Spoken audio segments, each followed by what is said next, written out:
Happy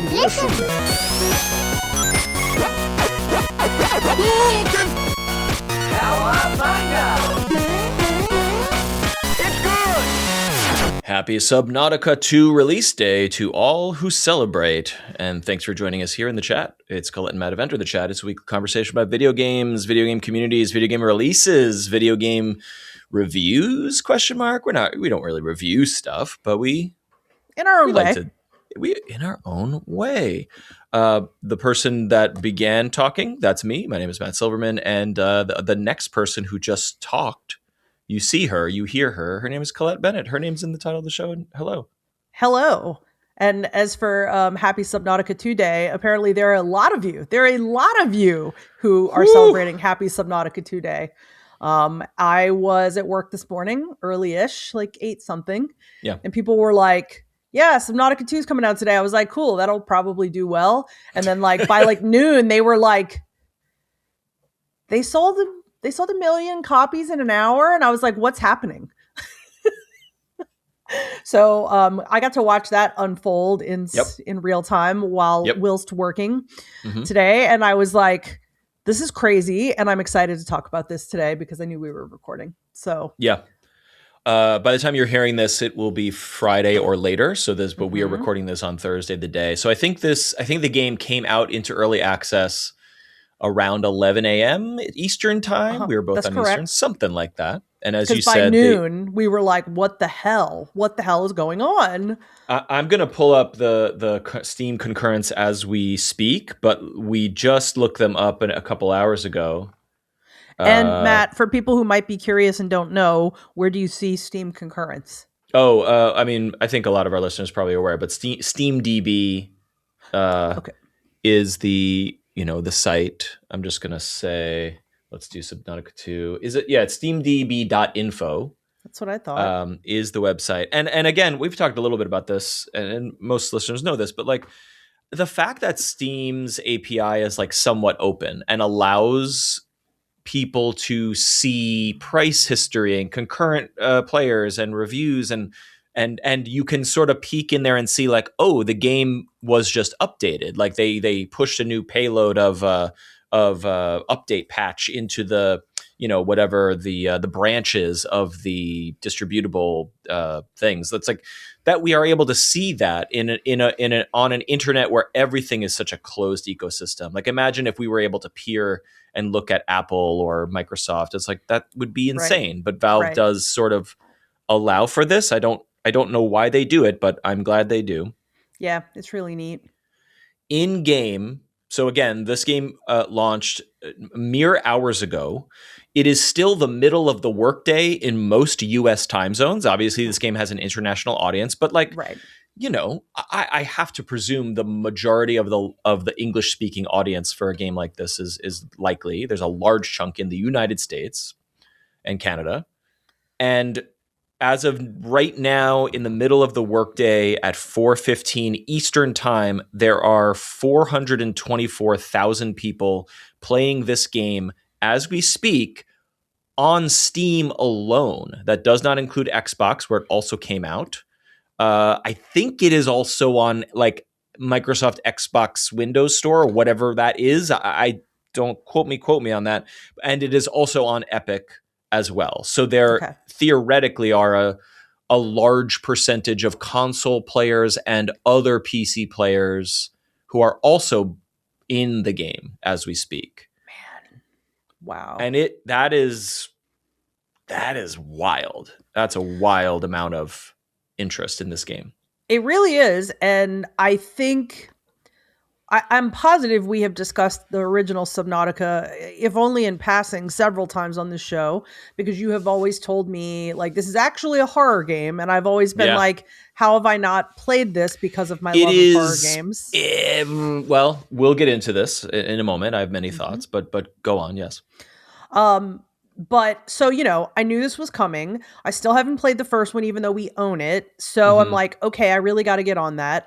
And then, my awareness of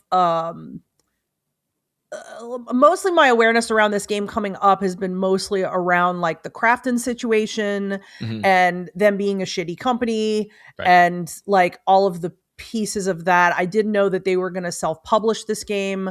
Um, which I was glad because I was like, that's really nice to not kind of have to be faced with, well, should I support the game because I really want to buy it and these people made it, or should I not support it because of these terrible human beings that, like own the studio? The parent company, yeah, and Right. we're going to cover that a little bit here as armchair, observers a little bit. We're not legal Right. experts, and No. you and I are not reporting on the story at all. But No, yeah, not at there's a all. lot to But discuss.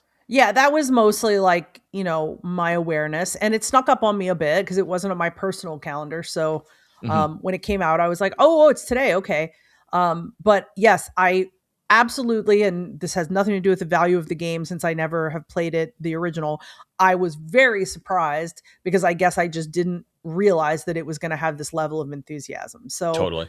that makes me wonder even more like, what I'm missing. Should Mm, I, mm. should I consider just straight up playing Subnautica 2 instead of just starting with the original, I can answer that etc. very quickly, and the answer is no. You definitely should play the first one if you Okay, own it. We'll talk I about do. those reasons, which is merely just my opinion, but we'll get into it. Um, as a hardcore Subnautica super fan, I am also very surprised. I am not surprised, but I'm like taken aback by just how big these numbers are, Yeah, given where I don't know where we are in the indie game landscape. I suppose yeah, however we want to frame that.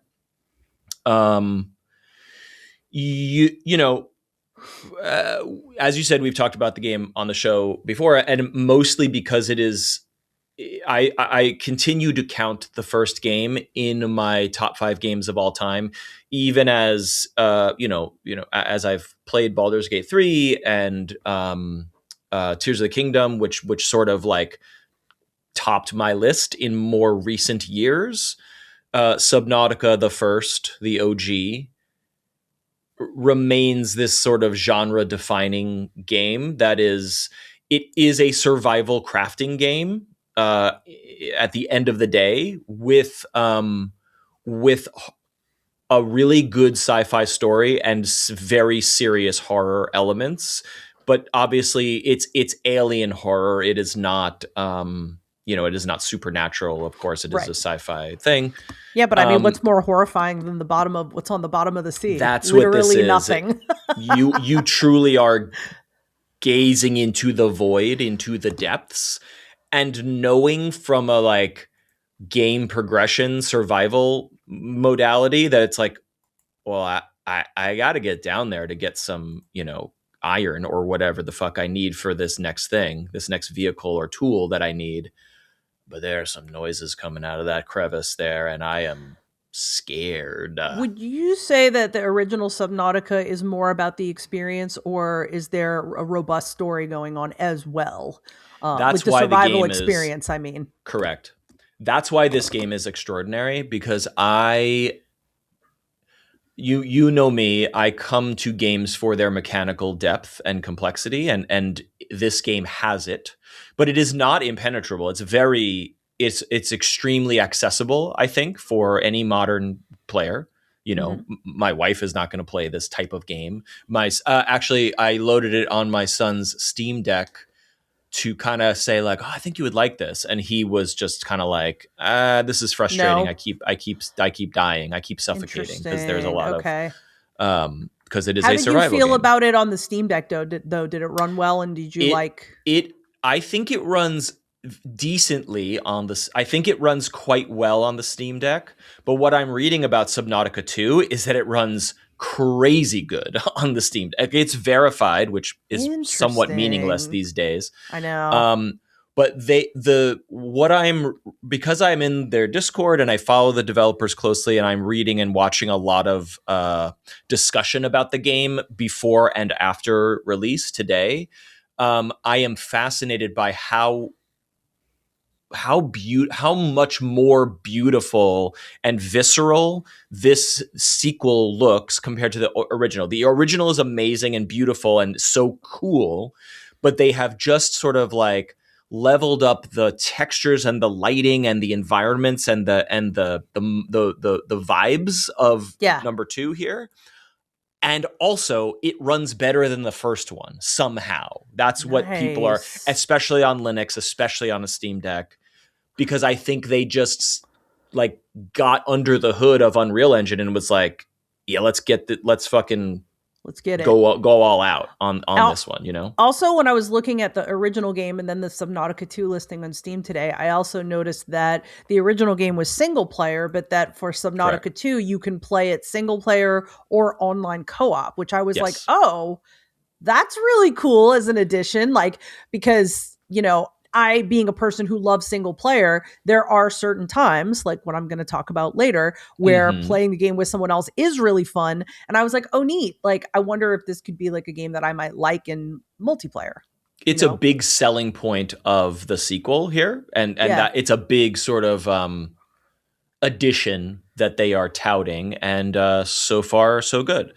The reason, okay, so wait, to answer your question specifically, because it is important, I love survival crafting games. I love building a base and sort of like, okay, like it's a struggle out here in this alien wilderness, but here in this little corner of the world, I can sort of hole up and gather myself and plan my next move or build, you know, various vehicles or tools or whatever. And I love that that type of game, and Subnautica is really good at that, because you know that feeling in a lot of games, you could even in a Stardew or whatever, where it's like you make your home your own, you make it cozy, you make it efficient, you kind of like decorate it in your own special way, and that feeling of like being home in a hostile game is very rewarding. I like Subnautica a lot because like you're under the ocean. You're underwater. Cats are coming into the shot here. For audio listeners, you're missing out. Thought for just a minute, so I can show this cat. Okay, this is Ichi, or no? Am I confusing them? Sophie's the lady, and Sophie, that's her. Sophie, got it. And Ichi is the white, stupid-looking one. Yes, I always see Sophie's tail, but we don't see her face enough. She likes to pass back and forth. Yeah. Ichi is mostly blind, so his eyes are cloudy, and that's what makes him look dumb. Anyway, please continue. We've all been there. She arrived, and I thought, let me take advantage of this in case Pyra watches. Great. We know you're watching, Pyra.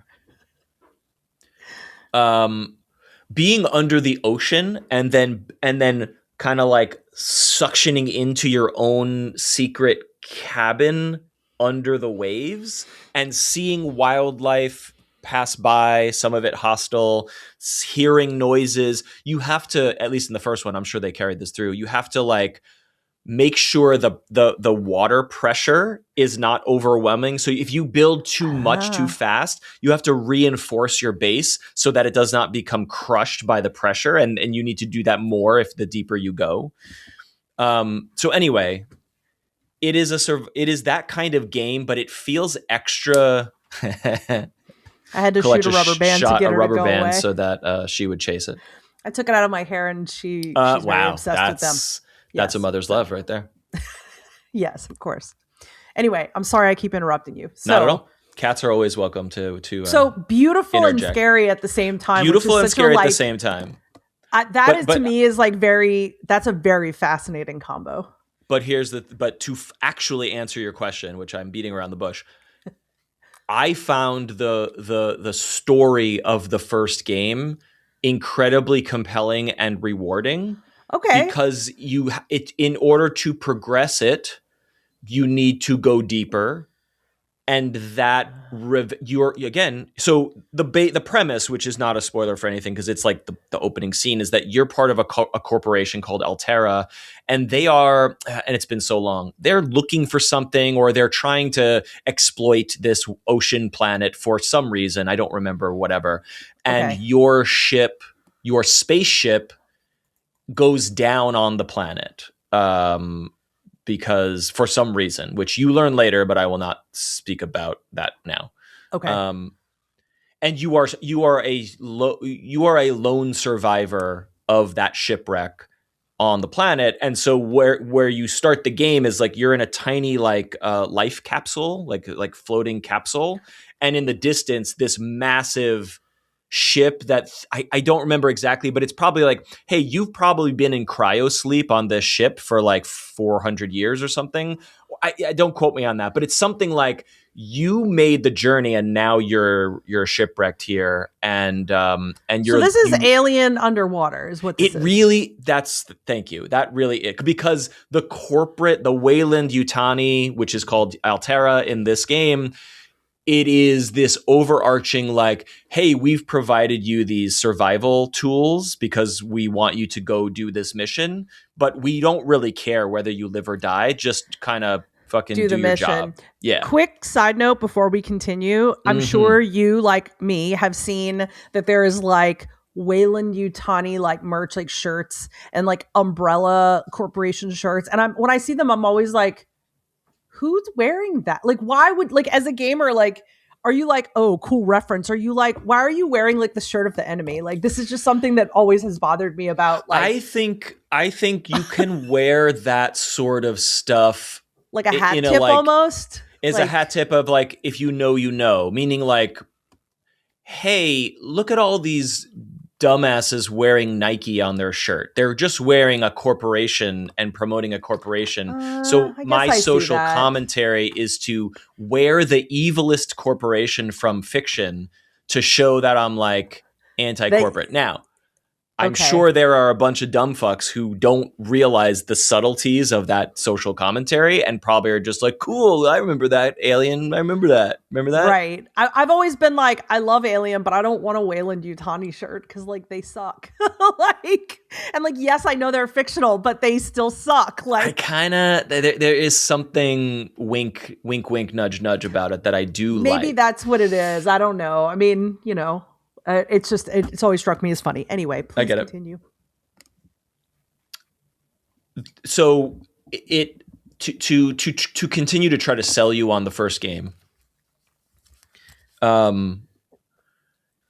there are so many like mind-blowing reveals during the course of the story that are so impactful and rewarding. And some of them are like, holy shit, what the fuck is down there? And some of it's like, oh my God, that's the real thing that's going on behind the story.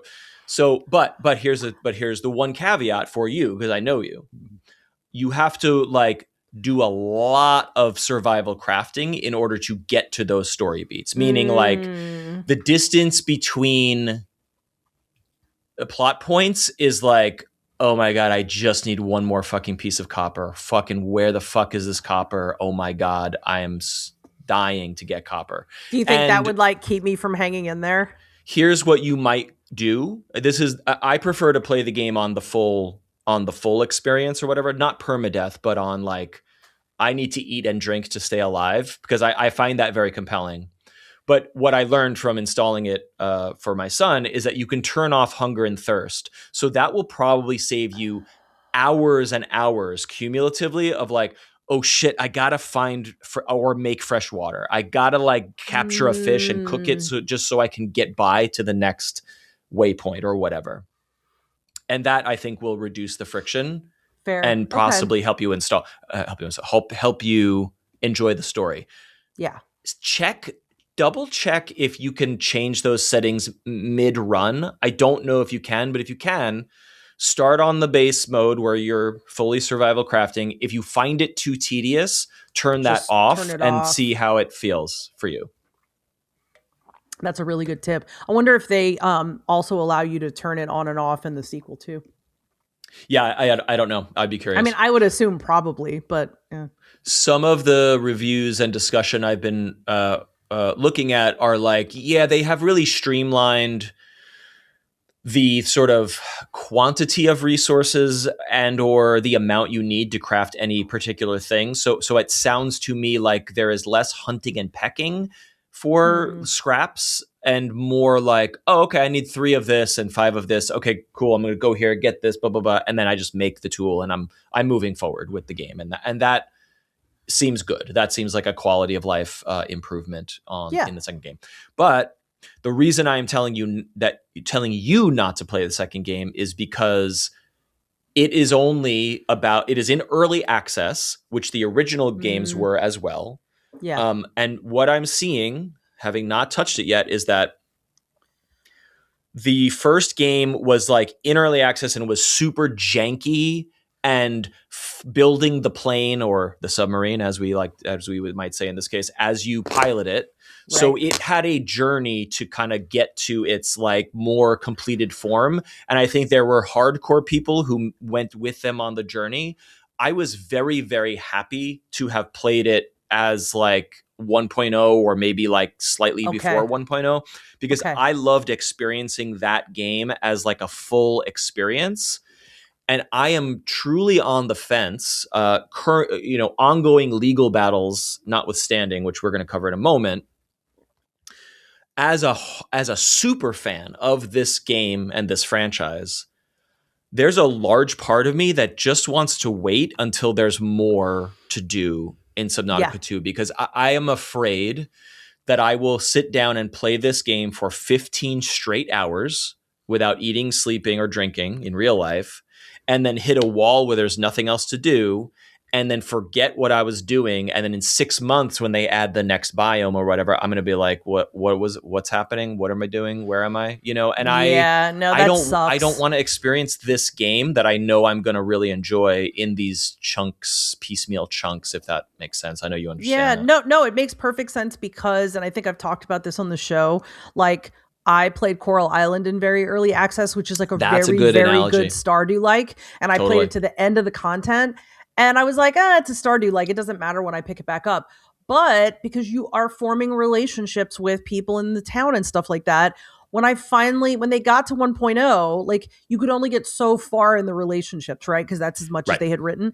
And by the time they did put the 1.0 out, I did go back to it, but like, the story is light. Like, it wasn't like there was like a lot I had to remember, but I had lost the there's a word I want, not the cadence. Like, I had lost the kind of momentum is the word, like, of being a part of the world and kind of being like, oh, every day I'm going to go do this. And you probably had like 4 or 5 like personal projects or goals of like, oh, I'm getting materials for this and I'm leveling up this and I'm working on this little goal. And when you came back 3 months later, you were like, what is all of these chests are full of things I have no idea what they are. It's just hard when you're not when you're not in the cycle of regularly playing it. And I thought that was just for more story heavy games, but now I'm learning, even with games that the story is not like heavy, I was like, I just don't remember what I'm doing. So I think that that's a really smart move, and it's got to be hard to resist when you really like a game, the original game so much and you want to jump in. But I think that's a super smart move, honestly. And it's extra hard. Disappointed more than once by this. Totally. I'm gonna sleep on it and see how I feel, because I don't know if I can resist the temptation. But the other part of this that is, it's tricky for me to decide, because these games especially, like, do not watch any footage of it, because like spoiled. Not only is it story spoilers, but you are stranded on so this game takes place on a different planet. It's not the same planet as the first game. So every creature and biome and everything that's going on in Subnautica 2 will be new to me, even as a fan. And the feeling of like swimming around a rock and peeking into a little crevice and being like, what the fuck is that? And it's like this giant creature comes out. You're like, I'm going to die. And then it's like, I'm a space whale and I'm friendly. And it's like, whoa, those are the magical moments of this type of game that I don't want to see on the internet. So I want to look. So my point is, I want to look on the internet to see if I should play this game for 15 hours. You know what I mean? I want to see what I'm missing. Well, but I also don't want to look because I don't want to be spoiled. Well, I'm sure you've probably read some of them too, but a couple of the reviews say that all the story missions are done in like 2 to 3 hours. Mm-hmm. So, if you really care about the story-based missions, that's worth thinking about. I mean, if you Totally. don't and you're like, I just want to dick around, then, Yeah, cool. yeah, but I don't But want to be spoiled. I don't want to see any creatures or I want to experience all the dangers and coolness myself. I don't want to see any of it in reviews or whatever. So totally. Also, there's some really interesting conversations in the Steam reviews about the EULA, and a lot of oh, them say interesting. stuff like, you get a license, you don't own the game. That's Um, you. That's for every game. for So every okay, game, yeah. right? Stuff like crafting can take away your access to the game at any point. Um, you cannot play the game on more than one device without purchasing additional licenses. You cannot modify the game illegally. What? Like, yeah, there's a really long EULA list, and multiple people have brought it up. That it. Um, that So maybe is worth checking out if you're that's like, worth looking at. So you're so look, we're reading this in real time, so we should we will just dissect this further. But like, if it's a that is lot true, of you're telling me information. I can only install the game on one PC and then I am not allowed to play it on a Steam Deck as well. I mean, if I'm reading it right, like, you are not allowed to exploit bugs. You are not allowed to use external programs. You are not allowed to have indecent nicknames. Like, it goes on and on and on and on. So, yeah, maybe you're not allowed to use a VPN or any technology that masks your location. Like, there's a lot. That's So, and some of that's weird. That's some weird shit. yeah, so, maybe worth checking just before, if you do decide to pull the trigger first. 100%. But some people 100%. have been like, read the EULA and quitted it and got my refund. That's very interesting. So, So this is a good segue into just discussing a little bit of the drama hmm. and legal issues around the game.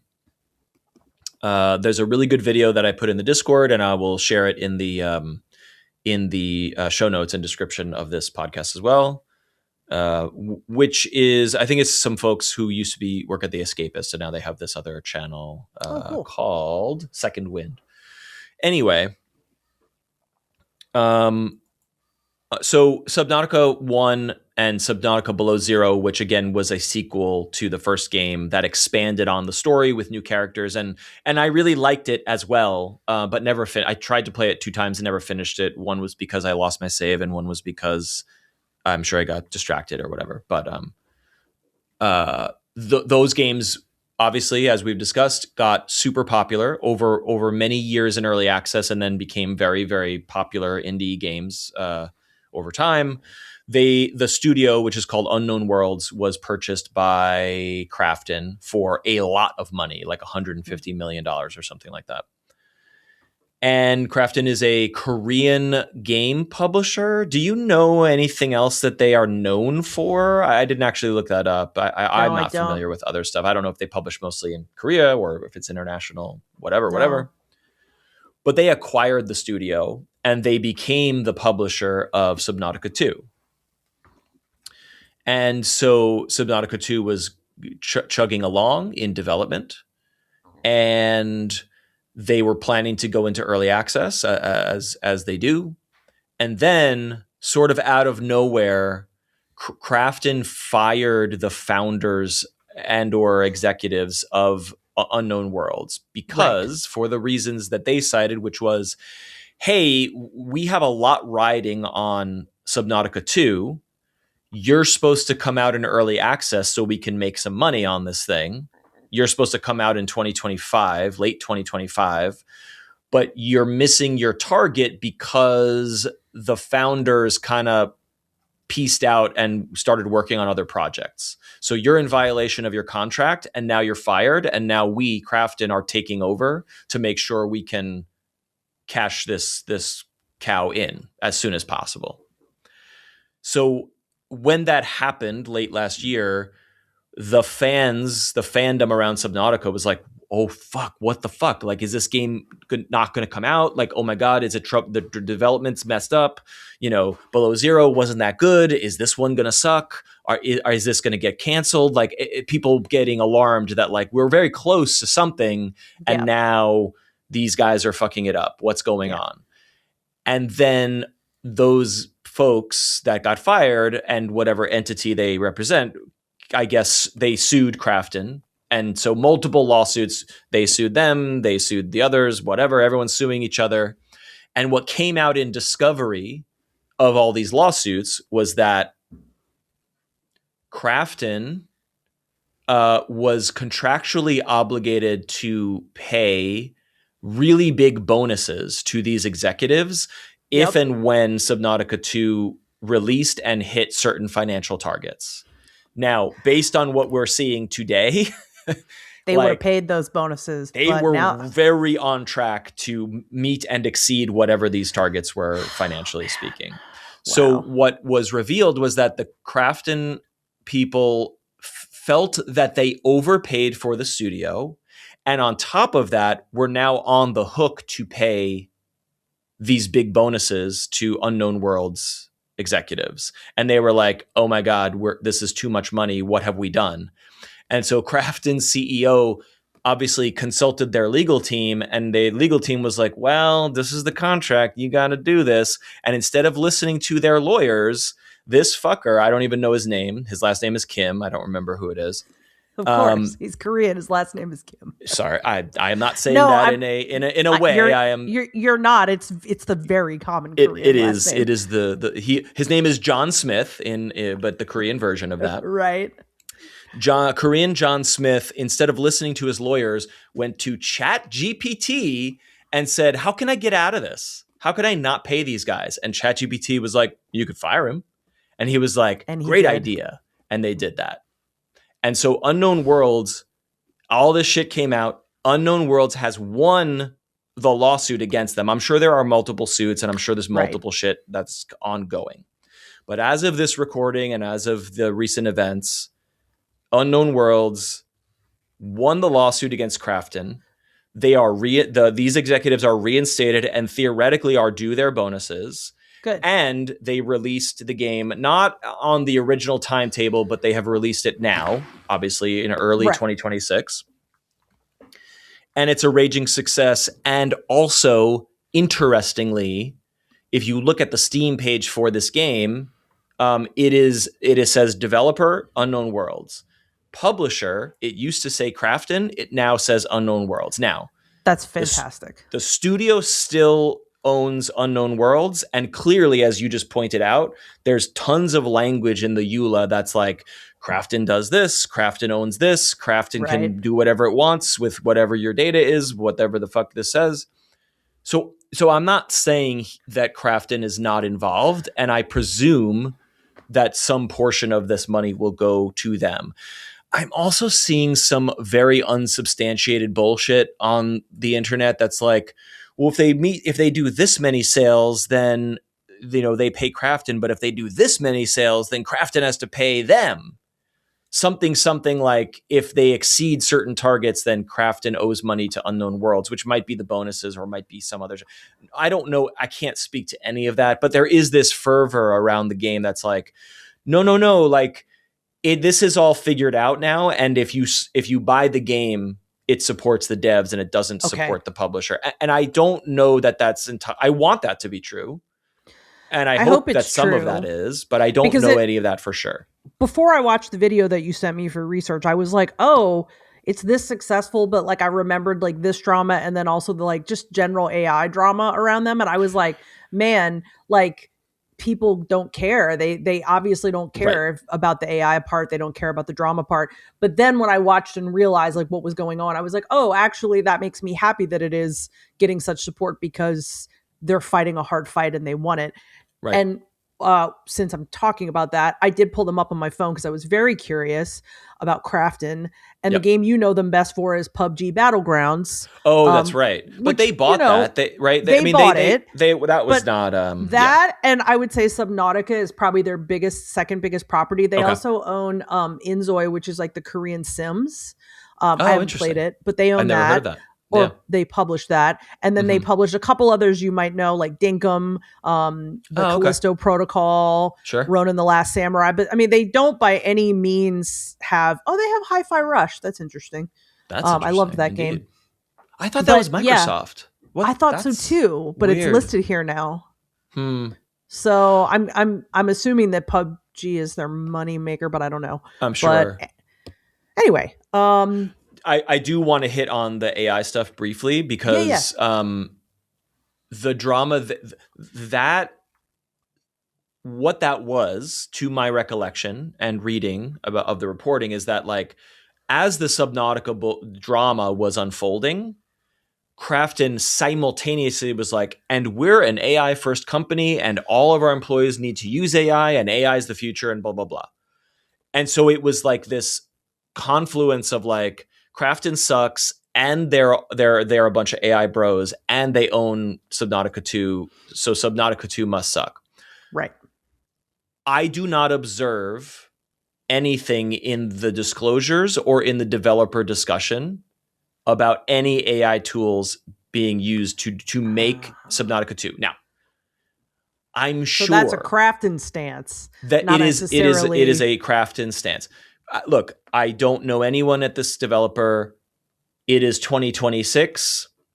I'm sure a chatbot looked at some code at some point along the way for every fucking video game we ever touch, which is a sad reality or a compelling, weird world we live in. So fine. But when you watch the developer diaries, Unknown Worlds is they're very open about their development process because they're like an early access studio. They release builds, they talk to their community, they revise their game, and then they release new builds that's like, we hear you, and here's all the things we changed. It's one of those games, which I enjoy that sort of stuff. And everything they talk about is like, and this art and this lighting and these environments, we've worked so hard on these environments and these creature models. And hey, all these fans were like, whoa, these creatures probably like evolved together in this cave. And isn't that cool? And the developer's like, oh, we didn't think of that, but that's cool. We'll put that in the next game. So now they have all these ecosystems where like this creature is the prey of this creature. And so again, I don't know anything about these people, but the way they present themselves as like artists and developers, they do not feel like AI people. They feel like we love this game and we just want to make this fucking game. Get the fuck out of our way, please, Crafton. I'm really glad to hear that. That said, this is something I continue to think about and my opinion continues to change. I don't like AI. I'm never going to like AI. If AI serves some purpose where it can automate the drudgery of parts of game creation while artists can focus on the art and the music and etc. Right. I don't love it, but I'm also like, I really think I'm feeling more and more and more like to constantly rebel against it and just be like, I won't touch anything that uses Gen AI. I understand, but like, I like to be like, no, AI, like, it's just not realistic. Like, it's just going to happen whether we want it to or not. I really do feel that way. Like, and I think about it this way too. What if the use of AI could improve, like, say, crunch situations? Yeah. What if crunch could lessen? What if people could suffer less during crunch periods of development? What if people could go home to their families? Right. And like, if AI can do that, but what will happen, because we live in a capitalist society, is that corporations will say, whoa, we made this thing way faster because AI eliminated drudgery. And so instead of giving your team the day off to go back to their family, they're going to be like, and now do more. This thing automated this, so now you can do more. And so this is the endless cycle of infinite growth. We must always be more. We must do more. We must make more. We must compete harder and faster. So like if AI can like balance your books and do your fucking payroll, who cares about that? Great. Automate it. Yeah, but no, you're totally right, and I'm realizing how naive it is for me to think that a company would be like, it's not naive. Oh.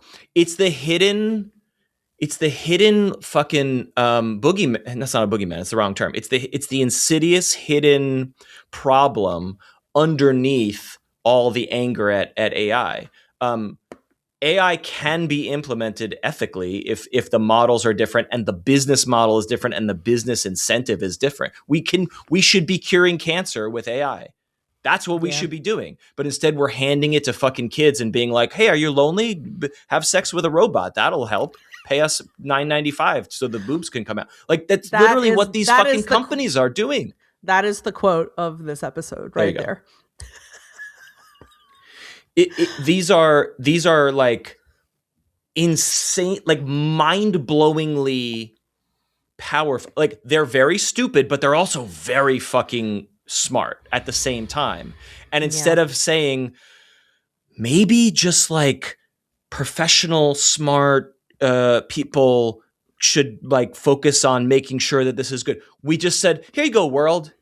It would be like Dr. Oppenheimer being like, I split the atom and this is a big fucking deal.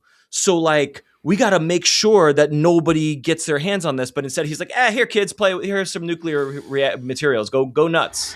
Oh God. That's what this is. Yeah, I can't. Anyway. However, I do have to use the restroom. So could you pause here, please? I'm going to pause right here. We'll be back right after this. We're back.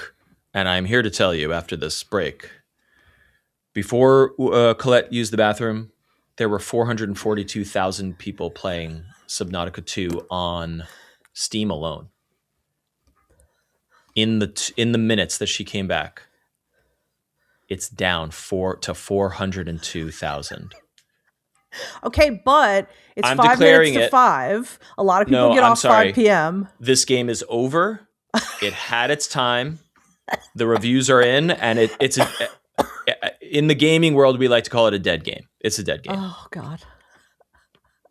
Only 400K. I am curious. I really want to see, and I will check like in like 2 or 3 hours when people have gotten home from work. That's what I want to see. So excited to see that. I want to see that. Yes. So I am going to check later. I'm going to take a break from what I'll be playing, which I'll talk about in a little bit. Yes. Well, we're going to get to that in pretty much right now. But anyway, my closing thoughts are obviously Crafton sucks ass, and I'm pleased that Unknown Worlds is having success, and I hope that they can disentangle themselves the best they can. I unless this EULA is crazy or lawsuits pan out differently, I will be getting and playing this game at some point. But really, the reason I am not playing it right now has a much more to do with wanting to experience it in its wholeness rather than in chunks. That's really my hesitation. And that's it. That's where I am. Well, I guess next week we'll see if you cracked and you want it anyway. Which, it happens. So this is the homework. Will I crack and break down and play it? But truly, I really think you should play Subnautica 1. I really do think you should play it. I mean, I have it already. Try. Like I already have it. So, but we all have a bunch of games that we own and never touch. I know, but so weird side story, but I'll make it quick. So this weekend, I will be staying home all weekend and playing games, and I will not be playing Resident Evil all weekend long because I'll be home all weekend, and I just don't want to play Resident Evil for 48 straight hours. I need breaks. But the reason I'm staying home is not just because I need a weekend in. It is because Atlanta, which is shaped like this, the interstate that goes around. She's making a vagina shape with her hands. Yes, shaped like a vagina. Listeners. Atlanta. The interstate that circles in town Atlanta, which everyone uses to get everywhere, is closed in both directions all weekend long. Are they like doing work on it or something? Yes. And so they're rerouting people to either ground or like other interstates. But like, I cannot tell you how badly this will fuck any travel this weekend. We're trapped. And so I was like, I really don't see any reason. Like, this is a perfect excuse to have a video games at home weekend. Hell yeah. So that is what I will be doing, and I will have to probably I hope to have time to play multiple games. So perhaps this is a good time to fire it up. I know. Well, this is interesting because taking a break from Resident Evil to play another game that's not that scary, but then gets hella scary at certain moments is an Later. interesting mix. Yeah. I mean, I don't mind. I like the spooks. I think that's clear by now. Yeah. Yeah. So, all right. Speaking of scary games, we're gonna continue tracking your Resident Evil journey, but first we must do trivia. yes. I have the deck. So, why do I forget every week until you say something? I don't do understand. too, and then it's only that I kind of keep the cards on my desk so that I will be reminded. So, listeners, hopefully you can hear me shuffling. Here it is. I will pull a card at random, and I will only look at the question. The score is 1-1. Mm-hmm. We both have a point. Mostly, we've gotten everything wrong. Here is this week's video game trivia question. Hopefully, I'm pulling the card from the right side. Yes. Okay. Which real-time strategy game series by Creative Assembly has had entries with Roman, medieval, and Napoleonic settings? Civilization. Wow, that was a quick answer. Because that's my true guess. That's the first thing I thought of. But that's your true guess. I know that you're wrong because I love Civilization. It's not Creative Assembly.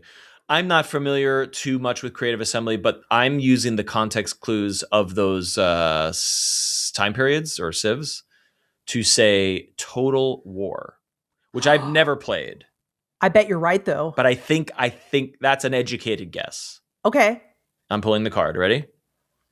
It's Total War. You have 2 points. Yes. There's a lead. Yes. K-pop horn.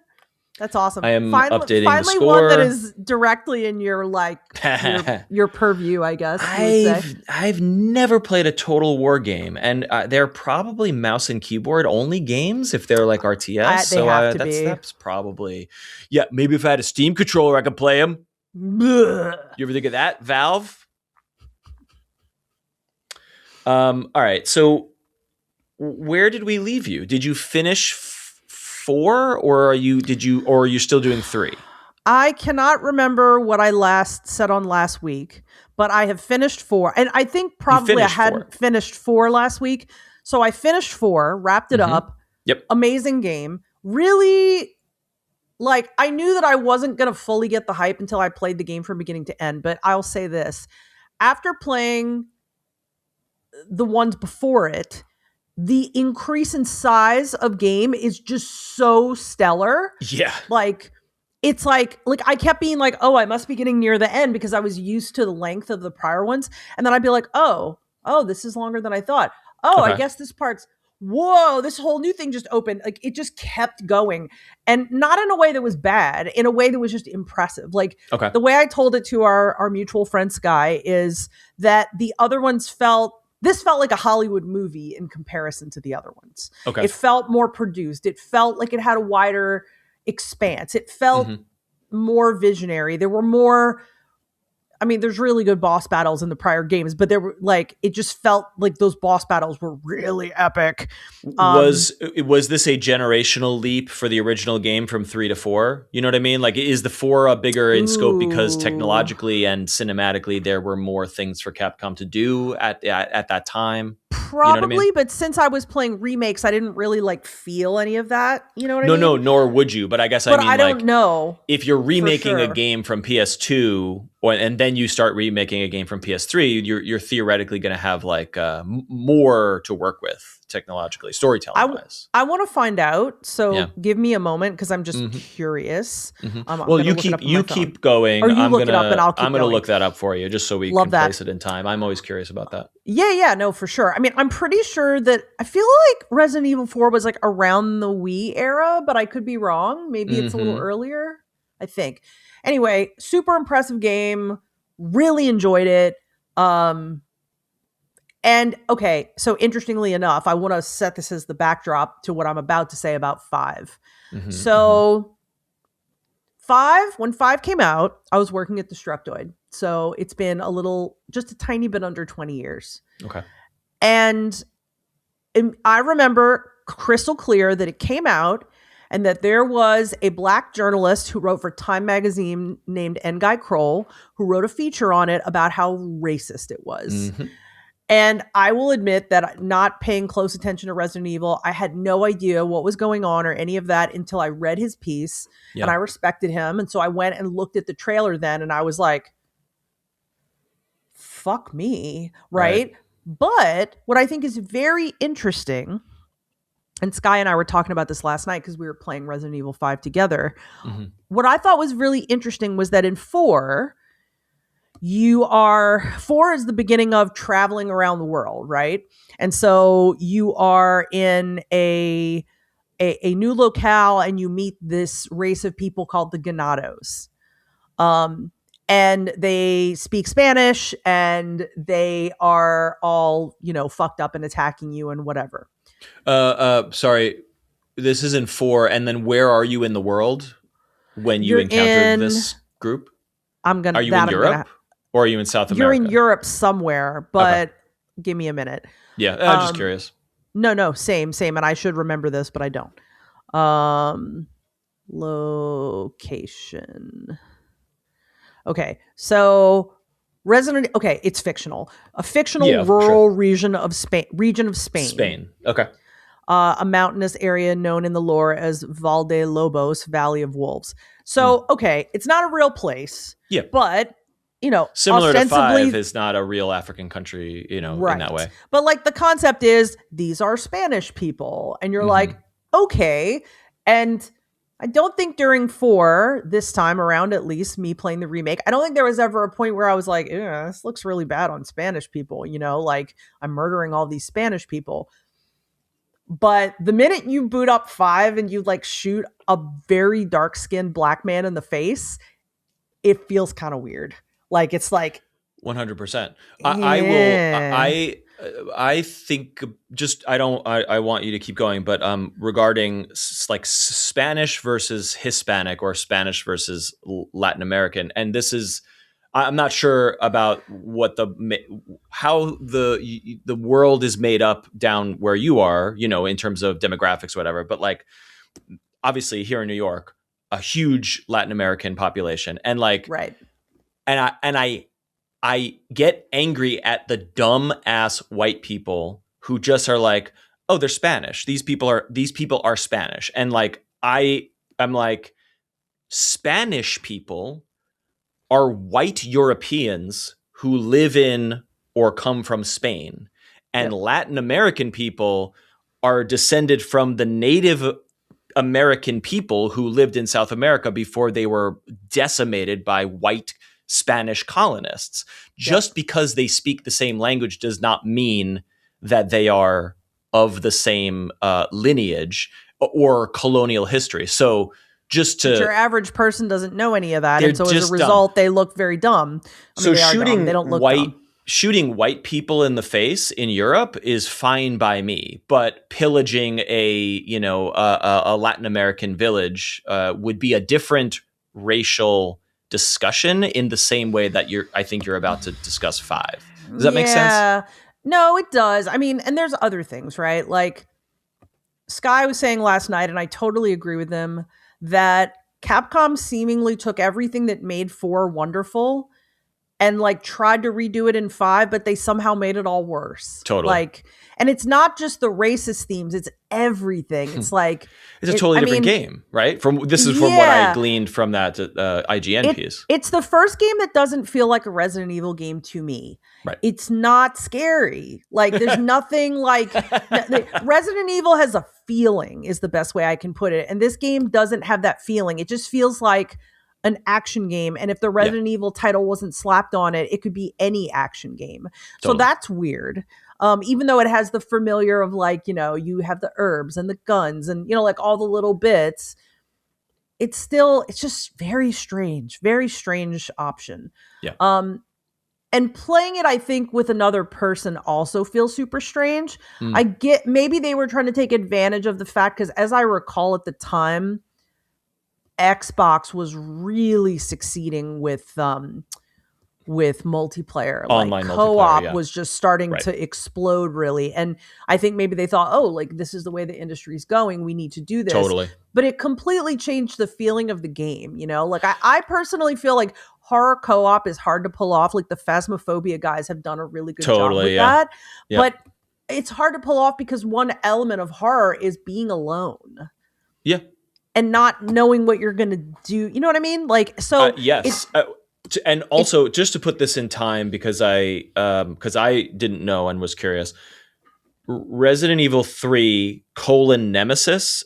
There's only one Resident Evil 3, and it's called Nemesis. Is that accurate? That's correct. Okay.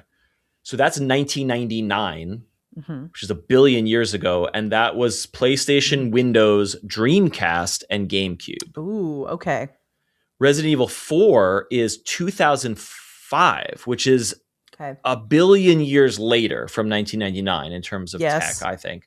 It Well, is. yes and no, actually, because it was, according to Wikipedia here, obviously, it appears to be exclusive to GameCube. GameCube. That's right. And that's why I didn't play it at that time, because even though people were talking about it, I didn't have a GameCube. So 3 was probably at early in the GameCube's life cycle. And this was probably at the end. What? Okay, wait. Because I think there was a Wii version too, wasn't there? I don't see it here. So GameCube came out in 2001. So Resident Evil 3 must have been ported to GameCube years after its original release on PlayStation 1. Oh, okay.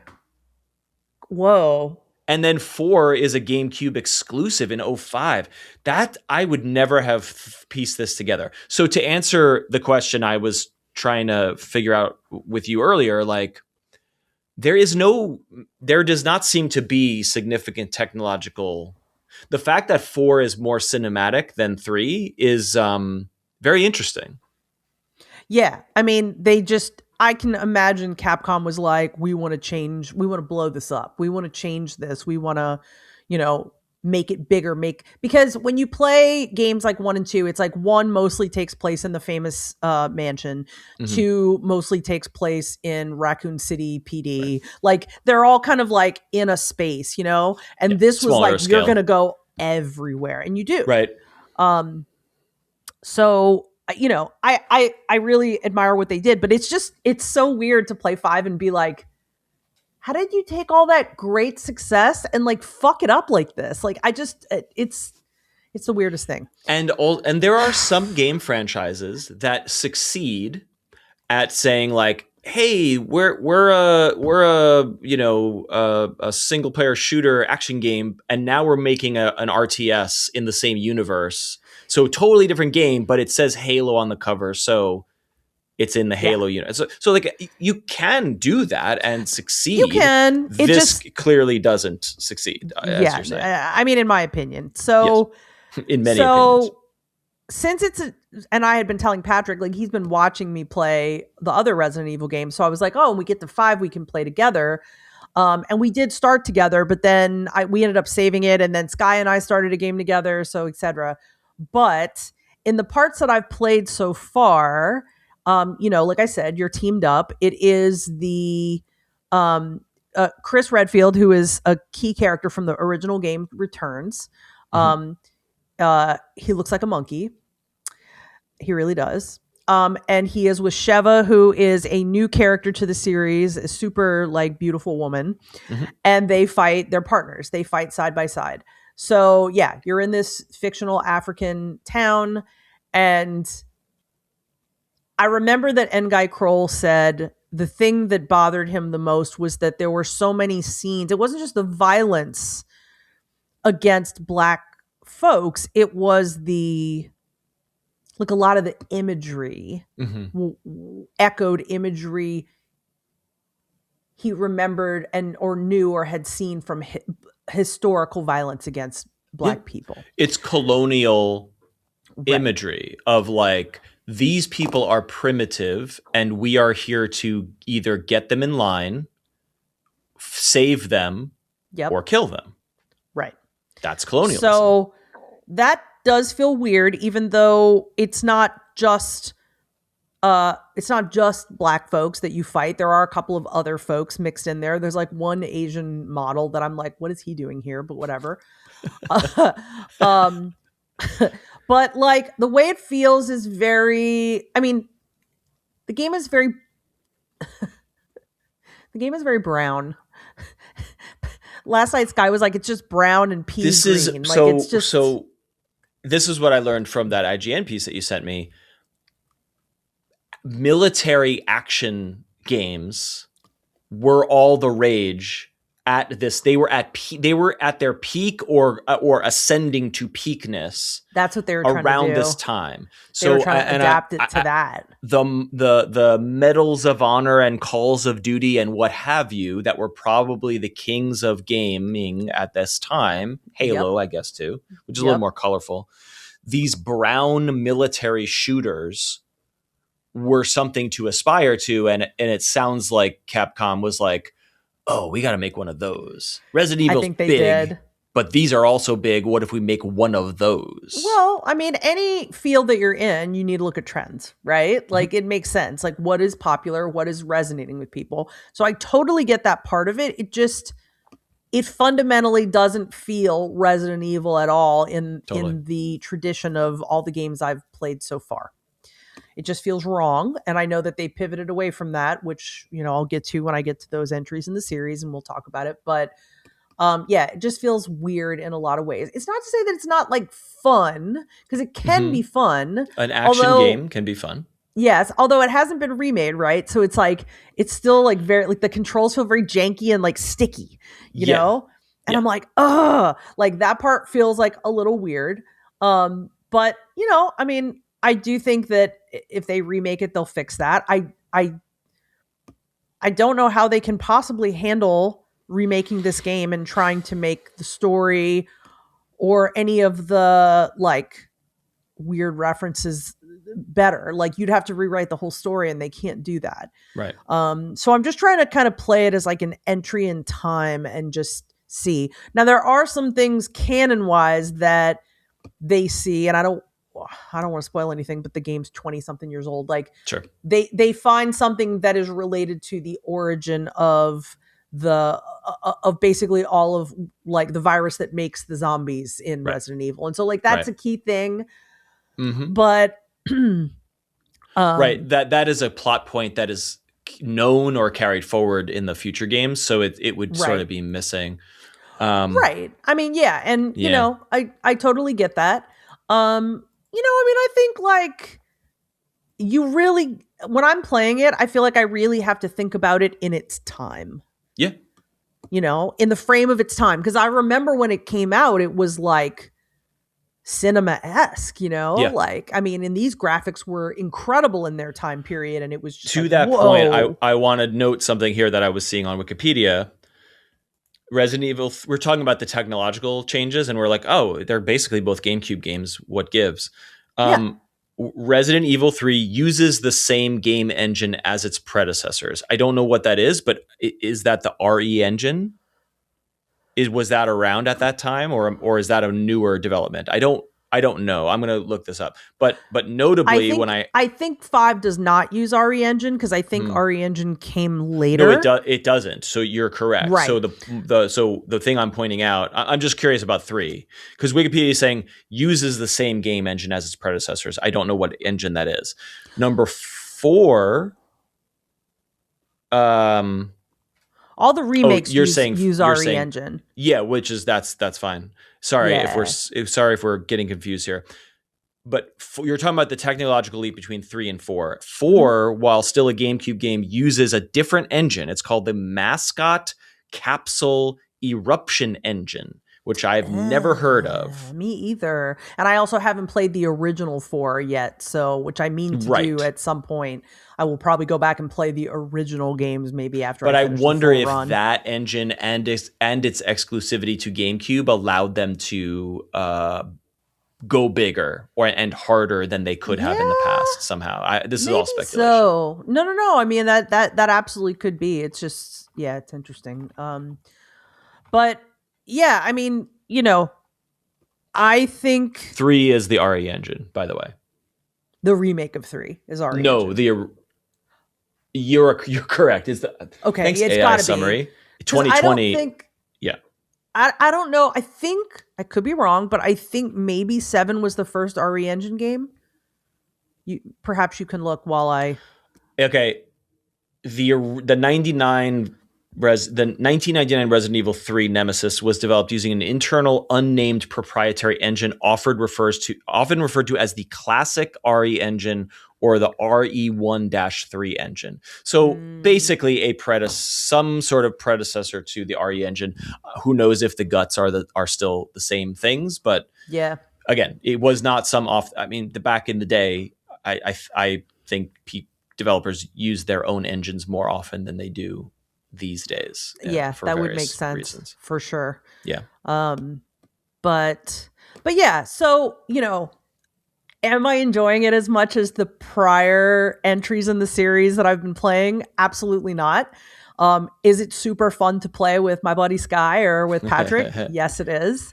Yeah. The controls feel old.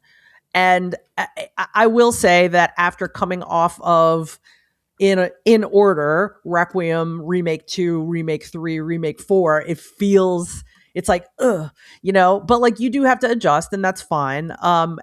This is kind of a fun exercise that I've been doing with playing them all. And so I intend to go through it and see what it's like. And then I've also made the decision to skip 6 because 6 is a train wreck, story wise in so many ways. And it's not to say that it's not fun to play. Like I've played it with Patrick and we did have fun playing it, but I watched a summary of the story of 6 and I was like, nope, not doing that. Like I just don't.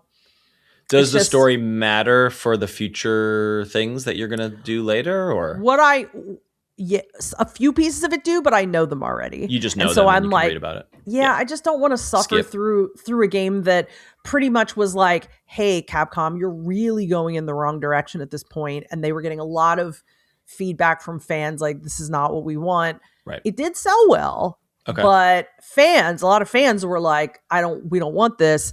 And that's when they made the full pivot to 7, which kind of returned to form of what Resident Evil is. And, I'll talk about that when I get there. Yeah, but it found its lane. It tried to be more than it was, and it didn't work. And then they were like, okay, back to the formula, and that's fine. That's Sky put it that's the creative process. In 4, you go to Spain. In 5, you go to Africa. And in 6, you go everywhere. And I was like, I don't want to go everywhere. It's too much. It's too many things. Yeah. Yeah. They tried to expand it to a point where it was so big that it was like, it's like you're at the buffet and you can't make a decision at what you want to eat. There's just too much. Yep. So yeah, I don't really want to play that unless I'm doing it for kicks and for fun, as a co-op thing. But yeah, so I do not know how long it will take me to finish 5. I suspect that it will take me longer because I'm going to complete 5 with another person and not just solo blast through it on my own. Is it a long game? Like, is it like a lot of hours? Okay. I don't know. I haven't looked it up on how long to beat, so I don't know. I will say that 4, I think I spent over 20 hours in. So like it was a while. It's a chunk. Compared to 3 is short. 3 is 10, 9-10 hours, much shorter. Okay. 4 really got long. So I don't know how long it is, but we'll see. Either way, I intend to, barrel through it because I'm actually really looking forward to 7 and to the return to form because I enjoy that about Resident Evil. And I do not enjoy this shooter-esque, brown and green, setting situation, but I'm going to play it because it's a part of the history. For the library, for the sake of the library, for the sake of the public record. Yes. But for 6, I'm going to just be like, hey, Sky Berkson, just tell me everything that's important. Just explain this to me. Yes, please. I don't know why I just thought of this because it's not related, but I am reminded that Saros is out and you loved Returnal, and also it's PS5 exclusive. And not that it's a game that I would care to play, but you are equipped and interested in this game, but it's like a $70 PS5 exclusive game that's getting middling to fine reviews, but people who love it really love it. And I'm curious if you Yes. care about it. I care at very all. much. And the only reason I have not, there's two reasons I haven't bought it. First, because I don't want to pay $70 right now. It's a lot I of think money. it's worth it, but I just don't. Yeah. And I am in the middle of this run and I don't want to be interrupted until I am finished. I want to get all Yes. the way back up to Requiem and then Totally. stop. Totally. So I just was like, no, I'm going to, we have food at home. Kind of we have games at home, but what I'm hoping is by the time I finish my Resident Evil run that Saros will be on sale by then. I hope so. I wonder I also about that. would really prefer to play it on PC, but I think it's going to be a minute till that happens. It may never happen. Or it may never happen. So I think I'm going to have to play it on PS5. I'm not anti PS5. We don't really have a great setup to play the PS5, which I can't remember if I've really talked about, but like our living room is behind me and we have a fireplace. And so we have to mount the TV on the wall and we just keep meaning to do it and not doing it. So the PS5 is not really hooked up to anything right now? Meaning? It's in the bedroom and I don't really want to sit in bed and play games because I don't have any back support. Totally. So I don't really play stuff in there unless I'm sick. Like I have a cold and I need to rest. That's the only time I use it, really. Yeah. Mounting a TV is doing it right, and on a nice situation takes work, and it does. Ain't nobody got time for that. We just keep meaning to, and I'm like, I'm just eventually just gonna and like I don't trust people to hire someone to come do it because I feel like a lot of people just show up and do half-ass jobs like that. It depends. If you can find someone on like a TaskRabbit or something that has a good rating who specializes in that sort of stuff, they'll just pop in and be like, boom, boom, boom, 15 minutes, got it covered, you're good. And we've had good experiences with that. So, your mileage may vary. Okay, I'll have to look and see because, also I have a shoulder injury, so I can't like reach up. So I can't be the other person to hold the TV. And holding it up. Yeah, we need help. So when it does happen, I think I will set up the PS5 down here. Eventually, I'll set up the Steam machine down here. And it'll be more of like a gaming space. Yeah, putting both of those in place and having that be like the gaming living room will be a nice time. I look really forward to it because we have an open kitchen, which of course you can't see in the background. Can't see it from here, but you told me about it. Yeah, and like someone can like cook and be working in the kitchen and watch TV if it's there. I like it. While someone else is playing if they want. You can be together but in different rooms doing different things, but you can continue like the conversation. Yes. I like that a lot. Our situation is not open at all. It is not an open concept like yours, and I appreciate it. It's nice. I just really like it. Not only is Saros exclusive to PS5, but it has, from what I'm hearing, like the adaptive triggers on the DualSense controller are like an integral game mechanic. Like as the game is coded currently, you need to be able to press it in a certain way only on that controller. Oh, I didn't realize that. That's meaning really cool. if you plopped it on Steam tomorrow and changed nothing, like you couldn't play the game because you would need. So you couldn't play the game unless you used a DualSense. That's cool. So hopefully, that may mean that it doesn't come to PC at all, but that's fine because I'm sure like listeners remember me like raving about Returnal's, adaptive. Yeah, the haptics. Like the stuff that they did with the haptics was just freaking amazing, and I loved it. And it made me so mad that I could not get good enough to play the game to completion.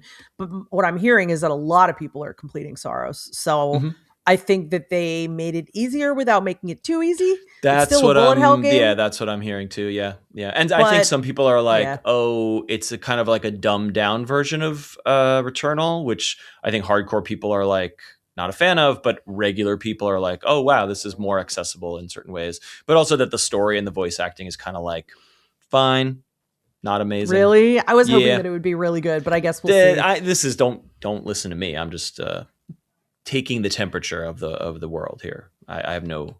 Well, I will continue watching it. That's one that I don't want to let pass me by, but I'm just going to wait a little while until, like it's a little less expensive, but I do want to play it. I hope you get there. Yeah. Cause I don't know, this sort of Sony's new stance of like, our games are console exclusive and they are premium games and you can only play them here, which may or may not mean like, and they're gonna be Nintendo price forever / for a long time. I would be interested to see because it's hard to come to Steam and not drop your price over Yep. time, I think.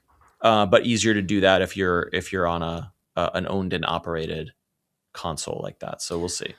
Yeah, I think also it would be really hard for them to move around to that model, if only because, like, yeah, they have sales on their first party games too. So like Yeah, for them to be like, ah, ha, ha, they're full price now and that's it. It's like I think gamers would be like, fuck right off. that's tough. So And yeah, I would be if I played Returnal on PC and loved it, I would be very bummed to not be able to access the yeah, next game. yeah.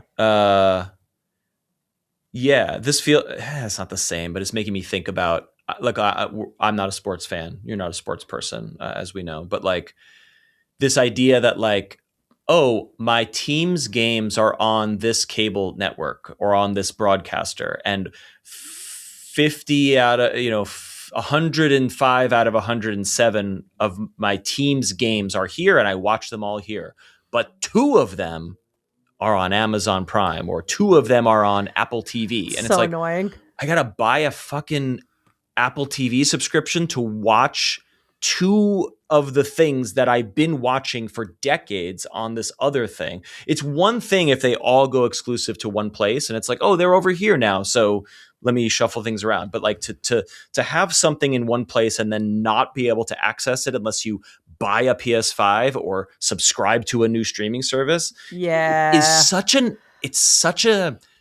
it makes me irrationally angry sometimes. And I don't give a shit about sports, but I think about fans. I think about fandom. Yeah. And I'm like, you're over here and Yeah. everyone's over here. But because Jeff Bezos spent $10 million on these two games in the NFL, I got to go here now? Yeah. It's very annoying. Fuck that.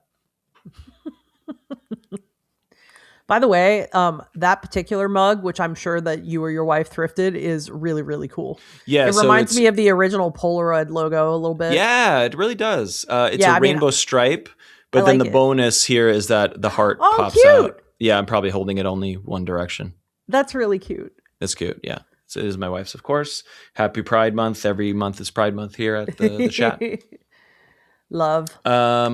All right, we will continue tracking you on your Resident Evil journey, and let us know if you dip into the waters of Subnautica, because I definitely will. I like I said, it's a long weekend ahead in which I get to do whatever I want, which is my favorite kind of weekend. So I envy you. We're coming up on a pretty low key weekend as well, so I think we're gonna not as low key as yours, but it's closer. And the weather is going to be nice in New York. Yay! It is arguably still winter here on May 14th, 2026. God. But I think I am excited to see if you have a new perspective on the Subnautica 2 hype after dipping your toes into the first Subnautica. You know what I mean? For sure. Yeah. You know? Yeah. Yeah. I mean, hey. Like you're going to be in there and be like, oh shit, this is why everyone loves this. Whoa, Or you're going to be like, nah, it's not for me. This sucks. We'll see. All right, briefly before we go, I have been really in an Arc Raiders renaissance for a bit, because the season ended recently, early this week. Yes. Which has ramifications for your character, but if you're like me, I did the expedition, which is the sort of like your character gets wiped out and then you start again from scratch in the new season, but you get certain cosmetics and permanent upgrades to your raider character. It's hard to explain, but it's a way to keep the game fresh while also earning like exclusive rewards. And I really like the idea of like, well, there's only one way to get this sick outfit, and it's by wiping my character. And like, I might as well, because you just start again, and now you're in a new, you're sort of like, they do it lore wise or role play wise. It's kind of like this guy that I've been playing for 50 hours, like he has done his time and now he's riding off into the sunset. And now I got a new rookie to make when I log in again, and I'll have a sick new hat for him or her when I make that character. So I like their expedition system, and simultaneously there's a new map, and there are new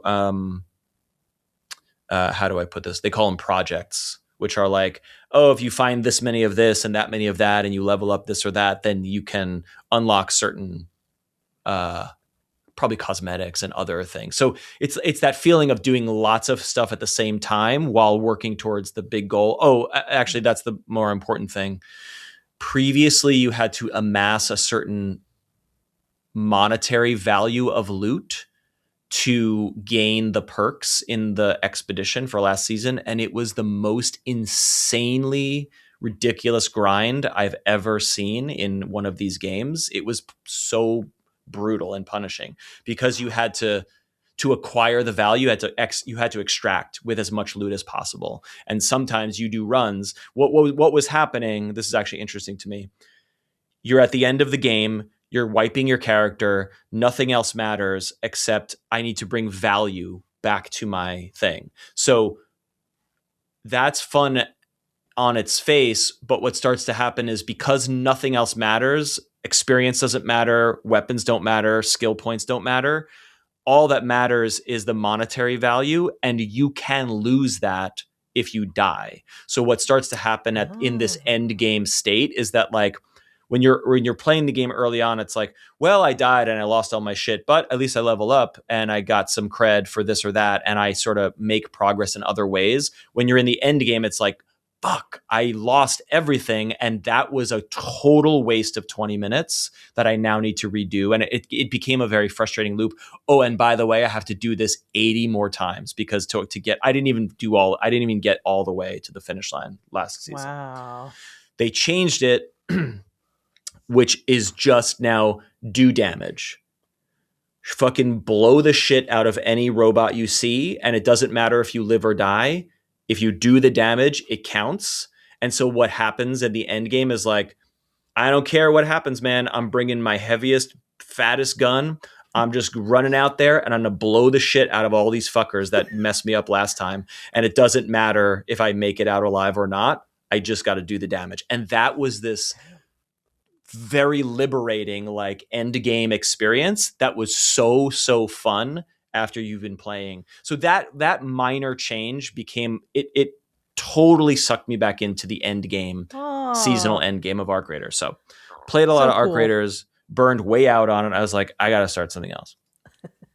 And I have, like, survival crafted the fuck out of Windrose, which I played, like, way too much. And now I'm kind of like, there's a lot more to do, and I still love that game, but I'm having trouble coming back to it. I'm just having trouble. Like, I'm tired of that for now. I will get back to it one day, but I'm because you went hard for now. Yeah, I went too hard on it.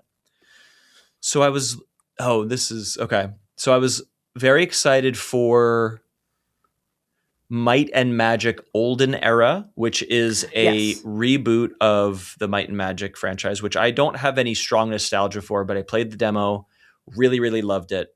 But it does not have controller support. But I played with a controller and it's fine. And I would actually like to get in there, but there's no UI scaling. So I can't, even when I play it on a controller, I have 20/20 vision. Like, I don't wear glasses or contacts, thankfully. Knock on wood. And even then, I'm on the TV being like, like, this menu is so like fidgeting in the menu. It's not comfortable to play on a TV. And I'm just like, this game is, like, very well regarded. They sold a lot of copies. I think it's being published by Square Enix, or they have some stake in the game. So it's like it's an indie, but it's not really an indie. Like, it's a big franchise, whatever. And it's like, really, dudes? Like, the Steam machine's coming out. Everyone's using a Steam Deck. You're going to want to port this to consoles eventually. Like, you really didn't add any accessibility features or controller features to this at all. And, like, there's tons of comments in the Steam forums being like, can we get something? So anyway, I was absolutely going to buy that game. And I'm in a holding pattern on that too. So I was like, I'm tired of shooting things. Like I want a tactical, I want a strategy, I want like a dungeon crawl. I want something that's more like immersive, like rich in that way. Yeah. I want a thinking man's You and want a thinky woman's game game. for a little while. Yeah. And so I was reminded that I still have Caves of Qud installed on my So you had already bought it before this, but you just I didn't... have played this previously Okay. For a little while. I think Steam said I had 3 hours in it. And I really, really enjoyed and appreciated what I had played previously, but it didn't stick. And I think the reason is because there's a beefy learning curve, number one. Full and excellent controller support on Caves of Qud. If you are interested in playing on the couch or on a Steam Deck, that implementation is superb, but it's a lot. It's a lot of like things and combinations and menus to think about as you play. So I had to get back into the saddle to be like, okay, wait, well, I do this and I do this. This is walking here, blah, blah, blah, pick up items. But once you get your brain around it, you do, at least I'm feeling more at home with it.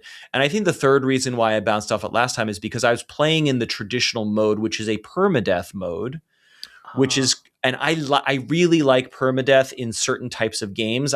I love, you know me, I love emergent play and I like stakes. I like the thrill of like, if I don't extract at this point in 2 more seconds with this thing, this is all for naught. And that's exciting. And I like the idea of permadeath where it's like, I have been at this character and he or she is really invested and oh no, things went south. Oh my God, I have to use every healing potion because there's no point of no return. Great. But I think this game is so punishing and somewhat obtuse that playing on permadeath is like, oh my God, I'm just doing the same thing over and over because I can't really get past the first kind of beats. Got it. Okay. So I switched to adventure mode, which is still challenging, but it is truly more fun for me because you actually cannot save scum in a good way. You can't save at any point. You actually checkpoint whenever you're at a village. And that's cool because there's still a lot riding on every time you go out into the wilderness to try to accomplish something. And you can definitely lose progress by getting killed. So that feels like exciting and has stakes. But if you die, you go back to the last checkpoint and you're like, fuck, okay, that's discouraging. But like, at least I don't have to make a new character. I can still proceed. Yeah. So now that I'm playing in that mode, I'm really, really starting to get obsessed with this game. And the reasons are thusly. Number one, it is one of those games like a Dwarf Fortress or a RimWorld where the graphics are very rudimentary and very sort of ASCII pixel-esque, 2D rogue, Commodore 64-ish, if you will. Perhaps you're looking at it. Well, I'm looking at it, and to me, it reminds me of like an Apple II game. Yes, exactly. Yeah, but exactly. I mean, that's an aesthetic. In a good way. I think the game is really cool looking and beautiful. But in that way where it is not graphically demanding or complex, the simulation running under the hood of the game is one of those super deep. Like you have to... So I found this interesting. The overworld map that you're walking around in is the same all the time. So the river is over here, the silt desert is over here, the canyons are here, the starting village is here. But every time you move around in the world and sort of go down into the world, I'll explain what I mean in a second. The events and the characters and the enemies and the villages and the relationships that happen between these, I would say, 50 to 100 different factions or whatever, like all of that is emerging procedurally as you go, even to the point where it's like, oh, I went to this village, I died, I go back to the village, I go back to the same ruins or caves that I went to before. And it's like, oh, wait, this is totally different now because I'm like basically have generated a new instance of this particular tile on the map. And I think that's pretty cool and creates a lot of replayability. So in it's hard. There's a lot to explain, so I won't go too deep on it. But um, like I said, there's this overworld map that is always the same. But if you press down on the D-pad, you go down a level, and now you're like in the wilderness, and so you can start exploring the fog of war in that place. And there's quests and there's NPCs, and you're also what I'm realizing now from when I was not doing now that I'm not doing permadeath is like leveling up and acquiring better gear, obviously, like many of these games, is like it's clearly the path forward, because it's like, oh, I walked over here and I got my ass totally handed to me because I'm not even remotely ready to face any of these enemies. So let me go back to this more starter area to try to like get a handle on combat and get a handle on leveling up. You acquire skill points as you level up, and so you're creating a build on this character that is very, it's one of those games where it's like hyper specific. Like, I want to use this type of weapon, so I'm only going to focus on skills that are related to that. But hey, I'm getting lost in the wilderness a lot, so maybe I'm going to apply some skills to the wayfinding skills. Hey, when I cook meals, I'm not getting the best buffs, but I really want to cook with like better ingredients, so let me apply some skills to the cooking skill tree. And you're starting to develop a play style and invest skill points and attribute points in a character that makes sense for what you're doing and trying to achieve in a very deep way.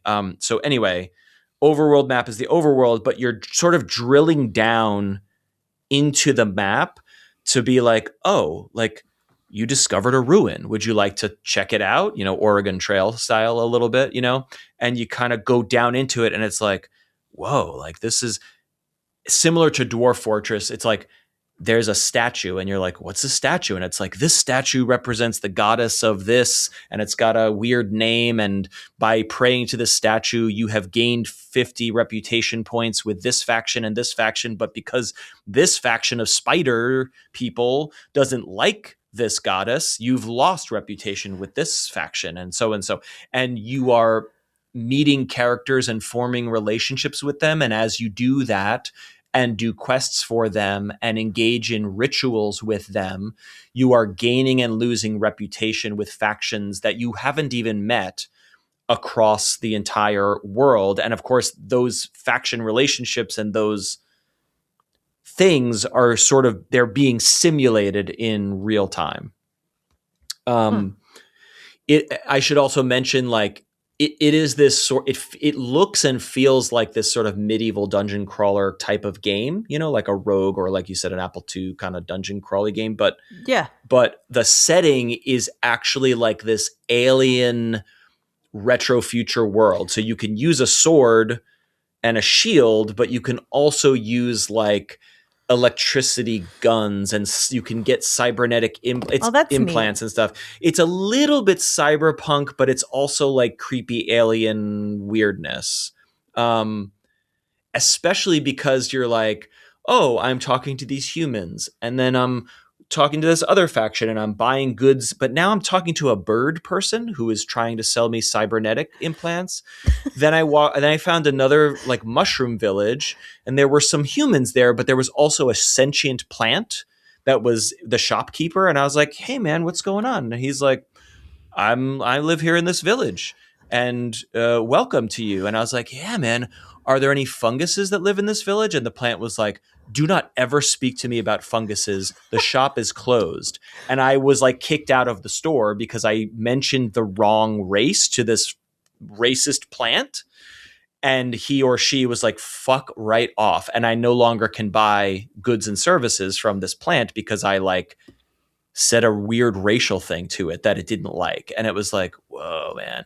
So, and the game is turn-based, and the combat is like you encounter an enemy and you sort of like bump into it rogue style. So it's like here's your character and here's the enemy, and you're like, boop, I did 2 damage. Boop, oh, it dodged. Boop, oh, you blocked this much damage, but now you're poisoned or whatever. And the combat is super simulated, so you can do injury to specific body parts. There's a whole system of being covered in blood, being covered in dirt, having slime on your clothes because you fought a slime enemy. So now you defeated the slimy enemy, but you're walking around with slime all over you, which might make you slip and fall. It might make people look at you weird. So you have to clean your clothes. But in order to clean your shield or your clothes, you have to use water, which you can use like salty water or brackish water. But if you use the fresh water, guess what? This world is built around the scarcity of water. So water is the thing you need to constantly be drinking to survive because you need water to live. Oh man. But water is also money. But water is also this like religious ritual thing. So as you explore, you're drinking water out of like a water skin or multiple water skins or canteens. But as you explore, you're drinking your money. So you will have less money to spend on goods and services and weapons and upgrades at different villages because water is money. But also when you encounter like the leader of a village, you can do what's called a water ritual. So you will drink a dram of your water and they will drink a dram of their water. And then you form a bond, which gains reputation with the faction. And then you can spend your reputation to get information from that village. So you can be like, hey man, we just had a drink together. We just spent our hard-earned cash by drinking our money together. Why don't you tell me a secret? And so the NPC will be like, hey man, like if you go 30 squares to the left of this village, there's a creepy ruin and there might be a treasure in there. And you're like, cool, man. And you have spent your reputation in order to learn that. But if you have found things in the wilderness that these villagers do not know about, you can say, hey, we're buddies now. Like, want to know a secret? And you can gain reputation by telling them about other shit that's out there that you have discovered. But by doing so, by forming relationships with, say, the mushroom people, you are gaining reputation with other factions who like the mushroom people, but you're losing reputation with other factions that hate the mushroom people. Oh, so if wow, you encounter the slackjaw kobolds like 50 hours later, then they're going to be like, oh man, you like those? You're friends with the mushrooms? Those guys suck. I'm going to kill you because your reputation's super low with them or whatever. And you're like, whoa, I thought this was a village, but it's actually super hostile. Or some NPCs will send you on missions to be like, this other faction like stole a treasure from us. Can you go retrieve it? And you're like, why can't you retrieve it? And it's like, if I step foot in that village, they're going to kill me. But if you step foot in that village as an outsider, maybe you can like figure out how to sneak away with it. And so that becomes a quest. But that village is like all the way across the map. And getting there requires me to level up because there's no way I can go into the jungle because it's way too hostile. So it becomes this big emergent like, whoa, I can do this, but I can't go here. But if I level up here, but oh my God, I'm covered in slime and bleeding. So I got to fix that situation. And I have some money, but I got to drink it in order to get up to this canyon. It's really cool. There's a reason why this game is beloved. Yeah, like it's so interesting hearing you talk about it because, excuse me, when you sent me the link earlier, I went and looked at it and I was like, wow, this looks fascinating. I'm really looking forward to hearing Matt talk about this. And now that you've talked about it, I'm like, wow, I do not want to play this game myself. I don't but think I wish I would wanted recommend to it play to this you. game. Yeah, it's not your kind of game. I know, but it's also so fascinating to hear about it. And I'm really impressed by the creativity and also all the moving parts that are working together that you have to balance.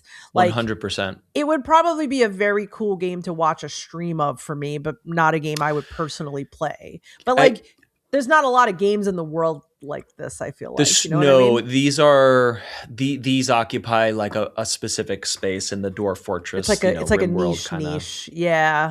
But it is different from Dwarf Fortress and RimWorld because those are base building games, and this is essentially a dungeon crawling RPG. You're not building a town or a base. You're not managing colonists. You are a single character.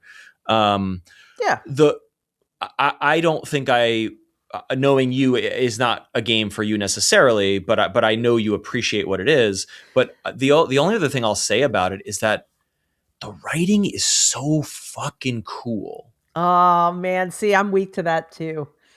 And I Dang. wish I had a concrete example of it. And so maybe I'm going to take a few more screenshots and show that in the Discord, or send them to you directly. But there is something about the writing when you're talking to other characters that's like, and none, I don't think much of that. I think the quest system and the where NPCs are and what their relationships are, I think a lot of that is procedurally done and emergent. But you can definitely tell that the dialogue of specific NPCs is written because it feels so lived in. I You really like know that. almost nothing about this world. And when you hear characters talk, or you read a plaque, or you read an inscription on a statue, you're like, I don't know what any of this means, but it's fucking cool. Like, whoa, what is this place? It's not just like, oh yeah, it's a crypt. Right. It's spooky here. It's Right. like, Dead people are here. It's like, no, there's this more. This archway made of sandstone was built into the sky, but missing these parts where vines hang down into the mists of tomorrow or something. And I'm not doing it justice, because it will, those kinds of descriptions will be referencing characters and deities and factions that I've never met. I have no idea what this is talking about, but I know that it's not just flavor text. What It's this lore. plaque That is sounds like saying is lore. lore that was generated for my specific playthrough of this game. Wow. That's what Dwarf Fortress does. When you load up Dwarf Fortress, it's like, okay, hang on for a minute, and it generates thousands of years of lore that are unique to your playthrough. So when you meet characters or you find things in a game like Dwarf Fortress, you're uncovering the amulet of Jizzle Knob or something, and it's like, this was created 4,000 years ago by this hero who enchanted it because he defeated the dragon of Ubelok or whatever. And again, none of that is just bullshit. It was simulated and is part of the history of that world that you have generated. And We this Caves of Qud is that as well. That is what it is doing. And that I fucking love that. that makes me wonder, like, how much did they write? Because like if it's custom to you, Right. and that also makes me curious about the people that made this. I'm like, well, what else did they make? Yeah, I got to look up the developer, That's because I've fascinating. been I'm curious too. I feel like this is one of those games that was probably like, oh, you could have probably have downloaded it from the internet for free for like, 20 years, but now they finally put it on Steam. Who makes this? It's a developer called Freehold Games, but it's published by Kitfox, which has carved out this niche for themselves of publishing these kinds of games. Huh. Yeah, they Okay. have one other game called Sproggywood, which I've never heard of, from 2014. So 10 years later, they made this game called Caves of Qud, and Huh. yeah, it's Fascinating. it's extraordinary, and I really adore it. So cool. Well, I kind of hope that you keep playing it, because I'd like to hear like what happens as you get further. And it sounds like it's a Yeah, huge game. Like you could play it for a very long time. I think there's tens, if not hundreds, of hours, just because like there's a lot to do. And I think what I'm finding is that everything I've just said to you right now is like barely scratching the surface of the complexity and the depth. Like, one example that's sort of trivial but not is like that books are very important to the game, where you find books of different rarities and you can read them, and a lot of them are procedurally generated, so they read like nonsense. But some of them, if you white books are procedural nonsense, green and purple and gold books are more rare, but they contain lore about the world you're inhabiting, but they also Huh. contain like cooking recipes and quest information.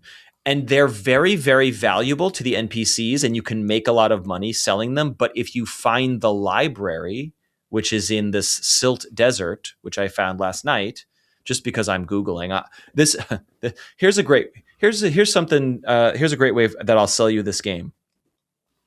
I've probably spent more time Googling what the fuck I'm doing every time I pick up the controller than actually playing the game. I take one step to the left and I'm like, wait a minute, what's this weird contraption in my inventory? Should I sell that? And I'm like, Googling. Oh, okay, I have to go to this place and meet this NPC, and if they will convert it into this. So the moral of the story is like, I had like 10 books that I raided from some creepy dungeon. One of them was super valuable. I could have sold them all, but instead I traded them to a cat librarian in the north of the map for like 4,000 experience points. And nothing in the game would have told me that. But it's one of those, like, if you watch the tips videos, it's like, hey, here's 15 tips to get you started with Caves of Qud. Number 1, bring your books to the cat, because no one tells you that. But if you happen to speak to this cat in the library, the cat is like, hey, we're building this religious library here and we have no books, but if you have any books, I'll take them off your hands. And when you do that, you get a fuckload of experience, which allows you to like power level your character basically. So like, don't sell them, bring them to the cat librarian. And that's where you're going to like accelerate your progress in the game. And it's those kinds of like weird, bizarre, they're not Easter eggs, but they are like hidden mechanics that I feel like this game is chock full of them. And I barely scratched the surface of any of it. Also, I feel like you didn't mention, which, you know, is kind of what we would call bearing the lead in the news world, that this game won a Hugo Award, which is not a thing that a lot of games do. Okay, great. Yes. I was not aware of that. Yes. This is for science fiction? Yeah, the is Hugo, that right? Yes. Hold on a second, because I know not a lot of games have won the Hugo. I assumed it was just for literature, like books. So for a very long time it was. I believe they started giving out Hugos for video games in 2024. Super recent. Wow. That's the year this game came out. Yeah. That year, Baldur's Gate 3 won. In 2025, in 2025, this game won. Caves of Qud. And then this year, the nominees are Blueprints, Silksong, Dispatch, and Clair Obscur. Oh, Clair Obscur is nominated this year. This must be science fiction and fantasy then. Correct. Hugos, right? So, okay. Yeah. So, let's see. My face is going to get very bright, but... No, you're fine. Yes. So, Hugo Award is awarded for the best science fiction or fantasy in general, but for this particular nomination, it's best game or interactive work. Yeah. Oh no, I'm wrong. In 2021, they started nominating games. Oh, okay. So that Who won year, in 21? Hades. Yeah. So really cool. Really cool to see games recognized by the Hugos, because in the literary world, the Hugos is extremely a big deal. Prestigious. Yes. Well, I'm not gonna split hairs here, but Hades is not an original story. Okay, it's based on Greek myths. Okay, they didn't create that fantasy world. They created their own version of the story, and it's very rich. I know. It is very rich. I will fight you, Matt Silverman, in the street. You cheated.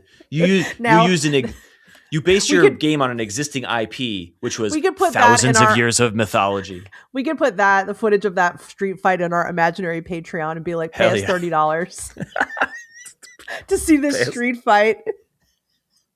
It's just like... where Matt Silverman's like, fuck Hades and fuck Clair Obscur too. And I'm like, ah! And I just like start attacking you. Exactly. It's just like River City Ransom pixel guys just punching each other. One's you and one's me. And that's the whole Patreon exclusive. I can't show this on camera, but I have a cat tree right here next to my desk. And Ichi always hangs out on it during the day. And right now he's there. And when I started screaming, he was like... Yeah.